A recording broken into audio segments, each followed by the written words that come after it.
செந்தில் பாலாஜி இதில் supreme court சொல்லியிருக்காங்க, என்னையா அதுக்கு கிரிக்கெட் ஸ்டேடியத்தில் மேட்ச் எதுவும் நடத்துகிறீங்களான்னு கேட்டிருக்காங்க. எவ்வளோ கேவலம் பாருங்க. அவர் வழக்கு வந்திருக்கு, 2000 பேரை குற்றவாளி ஆக்கியிருக்கான். சுப்ரீம் கோர்ட்டு திணறி போயிட்டாங்க. என்ன 2000 பேர் எப்படி ஆக்கினா, 2000 பேர் எப்படி இதில் குற்றவாளியாக வருவான் அப்படின்ட்டு அவங்ககிட்டே கேட்டாங்க.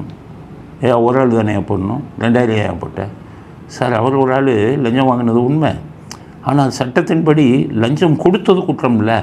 அதனால் பாதிக்கப்பட்டு பணம் இழந்தால 100 பேர் அவனும் குற்றவாளின்றாங்க. சுப்ரீம் கோர்ட்டு வாயவே திறக்க முடியல. ஏன்னா லஞ்சம் கொடுப்பதும் குற்றம், வாங்குவதும் குற்றம். நம்ம போலீஸ் அப்படி திங்க் பண்ணுறான். ஸ்டாலினுக்காக அப்படிலாம் திங்க் பண்ணுவான். பணம் கொடுத்து ஏமாந்தவனும் குற்றவாளி சார்னா. சரி, அப்படின்னாலும் 100 பேர் தானே வருது. செந்தில் பாலாஜி ஒன்று, அவர் ஒரு நான். அப்புறம் வேறு யாருன்னா சார் இந்த அதிகாரிகள்லாம் உடந்தையாக இருக்கான் சார், எல்லா அதிகாரியும் குற்றவாளி ஆக்கிட்டோம், மொத்தம் 2000 பேருன்னாங்க. சுப்ரீம் கோர்ட்டுக்கு தலையை சுற்றி போச்சு. பார்த்து கேட்டாங்க, இன்னும் அது கிரிக்கெட் ஸ்டேடியத்தில் மேட்ச் நடத்துகிற மாதிரி ஆயிரக்கணக்கான பேரை போட்டுக்கிட்டு இருக்கீங்க அப்படின்னு கேட்டிருக்காங்க. கேட்ட உடனே செந்தில் பாலாஜி இந்த டைமில் என்ன சொல்கிறாருன்னா, என்ன சார் உங்கள் மேலே இந்த மாதிரிலாம் கேஸ் வருது, ஈடிக்காரன் வரான், வாக்கிங் போயிட்டு வரீங்க, வந்து பிடிச்சோன்னா ஒன்றுக்கு போயிருக்கீங்க, ரொம்ப கேவலமாக போச்சு, என்ன இந்த மாதிரிலாம் நடக்குதுன்னா, அதுக்கு அவர் என்ன சொல்கிறாரு, என்னை தோற்கடிக்க முடியாதவர்கள் செய்யும் சதி திட்டம் எதுங்கிறார். அப்போ 100 பேர்கிட்ட பணம் வாங்கலைங்கிறாரு.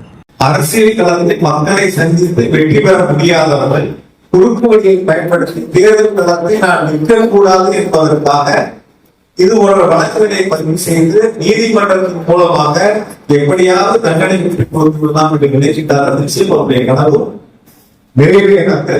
அப்போ 100 பேரும் சும்மா போய் புகாரை கொடுத்தானா? அப்போ 100 பேர்கிட்டே பணம் வாங்கலைன்னா அவர்கள் பணத்தை எல்லாம் திருப்பி தந்து விடுகிறேன்னு எதுக்கு கோர்ட்டில் ஃபைல் பண்ணீங்க? அப்போ நீங்கள் குற்றவாளி தானே. அதுக்கடுத்தது என்ன சொல்கிறாருன்னா, ஈடி அவங்கள பிடிச்சான், உங்கள் தம்பி 300 கோடியில் வீடு கட்டினார் ஆதாரத்தோடு பிடிச்சிருக்கானே, அப்போ உங்கள் மேலே வேணும்னு வழக்கு போட்டாங்கன்னு சொன்னால் இப்படி குடிமகன்கள் பூரா சொன்னால் 10 ரூபா வாங்குறாங்க பாட்டிலுக்கு, 20 ரூபா. நீங்கள் மந்திரியாக இருக்கும்போது டாஸ்மாக் கடையை நடத்துகிற சொன்னாப்பா, செந்தில் பாலாஜி மாதம் 60,000 ரூபா கேட்குறாரு ஒரு கடைக்குன்னு சொன்னார். அப்போ நீங்கள் உலக மகா உத்தமர் போல் என்னை தோற்கடிக்க முடியாதவர்கள் நீதிமன்றத்தில் மேலே வழக்கு போடுறாங்கன்னா அது எப்படி பெருது பூசணிக்காய் சோத்தில் மறைச்ச மாதிரி இல்லை.